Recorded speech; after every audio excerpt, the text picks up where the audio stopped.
Впервые со времен Второй мировой исторический удар на море. Резкая эскалация. Иран запустил ракету по стране НАТО. Реакция последовала незамедлительно.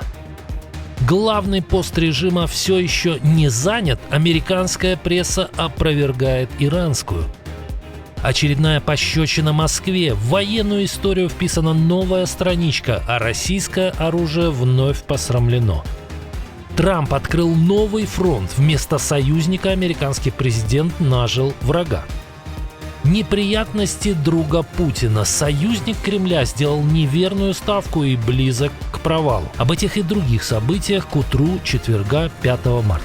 Самые важные и срочные новости в эфире. Нехта, Украина, Россия, Беларусь и мир. Быстро, четко, по делу.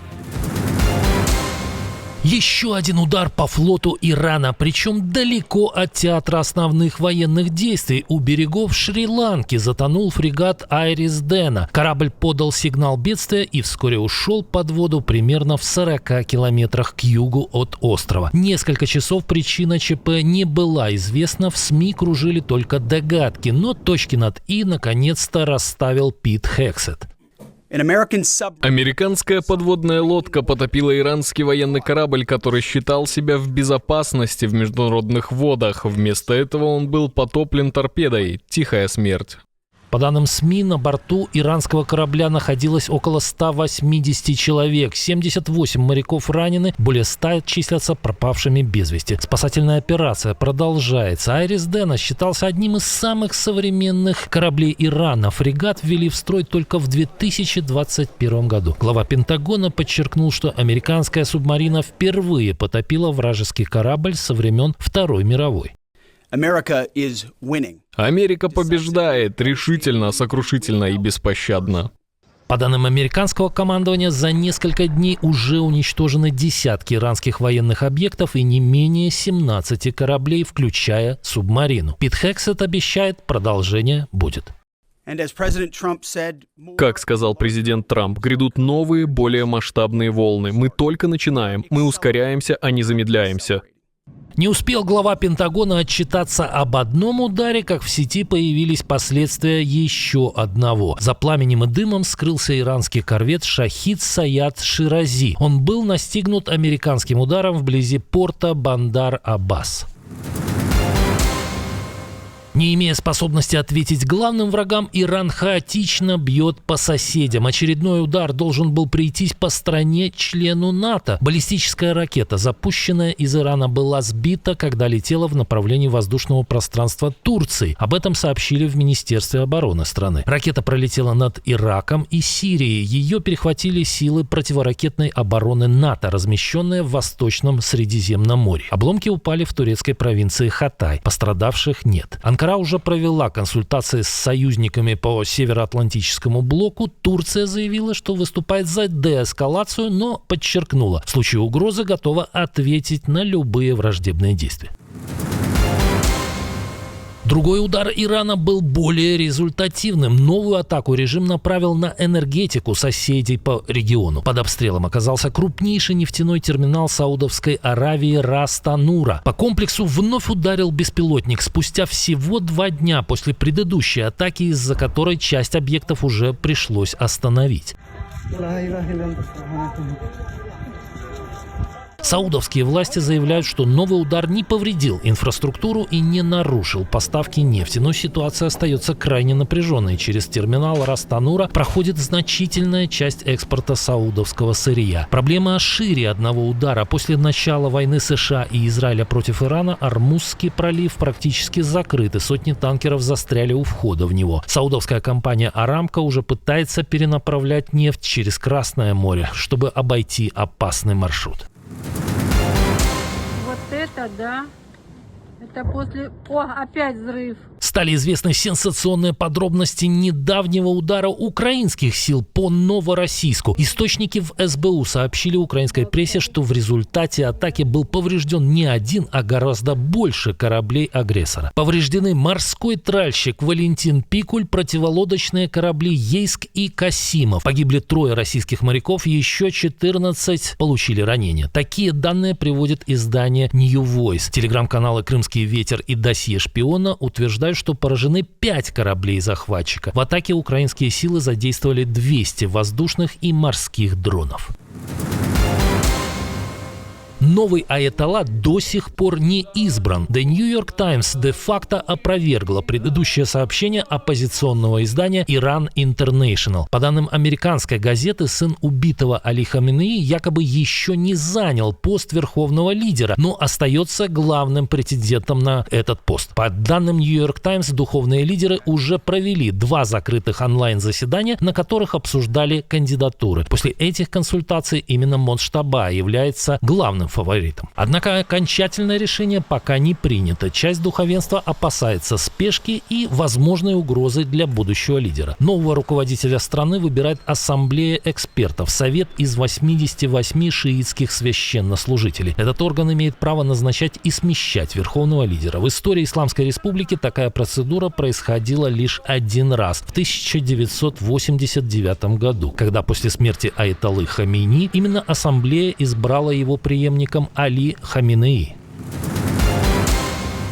США продолжают операцию против Ирана, но не забыли о еще одном недобитом режиме. Спустя 2 месяца после эффектной поимки диктатора Николаса Мадуро в Вашингтоне решили усилить давление на его бывших соратников в Венесуэле. Администрация Дональда Трампа может возбудить уголовное дело против исполняющей обязанности президента Делси Родригес, сообщает Reuters со ссылкой на информированные источники. По данным агентства, прокуроры в Майами готовят обвинения по статьям о коррупции и отмывании денег. Расследование связано со схемами вокруг государственной нефтяной компании в период последних 5-6 лет. Источники утверждают, Родригес уже предупредили, и если она не будет сотрудничать с Вашингтоном, обвинения могут предъявить официально. Власти США также передали Каракасу список из 7 венесуэльских чиновников, которых хотят задержать и экстрадировать. При этом в Минюсте США публично назвали публикацию Reuters полной ложью. Но сам Трамп ранее заявлял, что Родригес заплатит высокую цену, если откажется сотрудничать.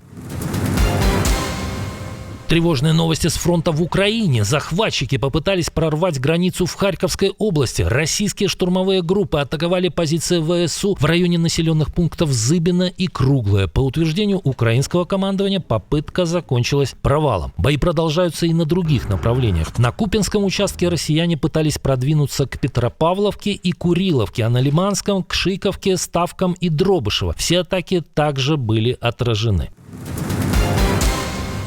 Плохие новости для союзника Путина. Виктор Орбан, который поставил все на антиукраинскую риторику, похоже, ошибся. Шансы его партии на проигрыш в выборах все больше. Свежий опрос показывает, оппозиция уверенно выходит вперед. По данным исследования Zavits Research, среди избирателей, которые уже определились, 50% планируют голосовать за оппозиционную ТИСу, тогда как правящую партию Фидес поддерживают 38%. Разрыв уже достиг 12% пунктов. До парламентских выборов осталось менее 1,5 месяцев. Около 20% избирателей еще не решили, за кого голосовать. Именно их выбор может определить, закончится ли многолетнее правление Орбана.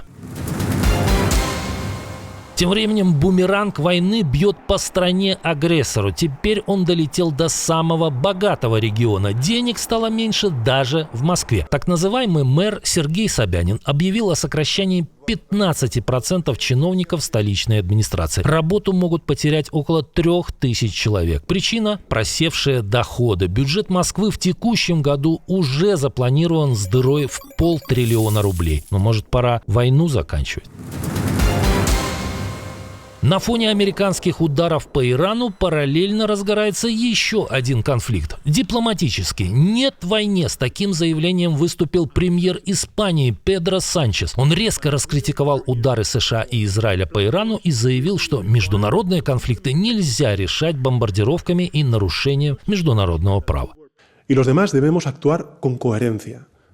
Мы все должны действовать последовательно, защищая сейчас те же ценности, которые мы защищаем, когда говорим об Украине, Газе, Венесуэле или Гренландии, потому что вопрос не в том, поддерживаем ли мы аятолл. Никто не поддерживает. Санчес напомнил о последствиях вторжения США в Ирак в 2003 году: рост терроризма, миграционный кризис и скачок цен на энергоносители. По его словам, нынешняя эскалация уже приводит к жертвам среди мирных жителей и сбоям в мировой торговле, в том числе из-за проблем в Ормузском проливе, через который проходит около 1/5 части мировых поставок нефти и газа. Заявление прозвучало на фоне конфликта Мадрида и Вашингтона. Дональд Трамп накануне пригрозил Испании торговым эмбарго после отказа разрешить использование американских баз для ударов по Ирану. В ответ правительство Испании заявило, что будет действовать вместе с ЕС и настаивает на дипломатическом урегулировании. Очередное унижение Кремля и одновременно историческое событие для современной авиации. Истребитель F-35 американского производства впервые сбил в бою пилотируемый самолет российского производства. Об этом заявили в армии обороны Израиля. По данным Цахал, уничтожен был Як-130, стоявший на вооружении иранской армии. Это один из учебно-боевых самолетов, который Москва начала передавать союзнику в 2023 году. В Тегеране их готовили в том числе для перехвата беспилотников. F-35 – американский истребитель 5-го поколения компании Lockheed Martin. Версия F-35I Adir и израильская модификация с собственными системами связи и управления. Ранее Израиль также увеличил дальность этих самолетов, установив дополнительные топливные баки. Новый удар по территории США, эффектная ликвидация российского газовоза. Американские войска начали наземную операцию, а Кремль проводит срочную эвакуацию семей. Об этом мы рассказывали в прошлом выпуске. Посмотрите, если еще не видели. Приглашаю на вечерний выпуск.